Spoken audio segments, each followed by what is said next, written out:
Good evening guys, nakahuli naman si Master. Ang lakas-lakas ng paghilas ang binwit niya.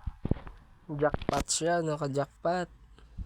Sabi ng kasama ko, huwag mong biglain. I-drag mo lang yung reel mo para laruan mo, para mabilis mapagod.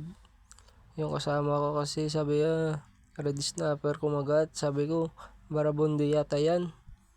Yan nagtagilid na pumunta sa isang bingwit namin yung sa fishing rod.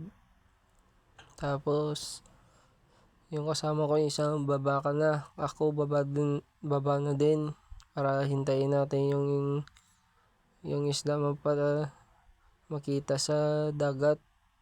Kasi yung lakas ng karay ng tubig kasi high tide na yun ng gabi.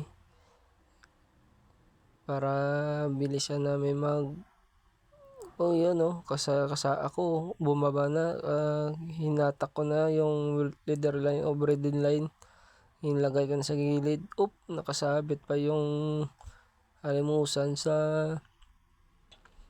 pain namin. Yung pain namin puset niya patay, tapos yung buhay na tilapia sinabihan ko na wag mong pilitin, ilagay natin sa gilid tapos ilagay sa taas para makuha namin yung tinik ng alimusan kasi delikado. Yung sabi ko, yung gamit ko nandun sa bag, kunin mo, putulin mo yung tinik ng alimusan kasi delikado yata sa kamay, masugatan ka.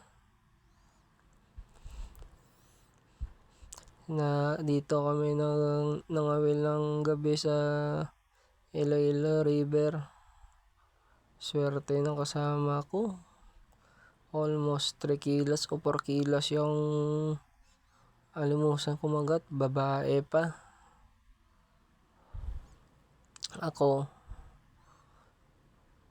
na umakyat na kasi tanggalin namin yung tinik ng alimusan. Dito na lang kami nagtatapos ang aming vlog. Maraming salamat for watching. Peace out mga master.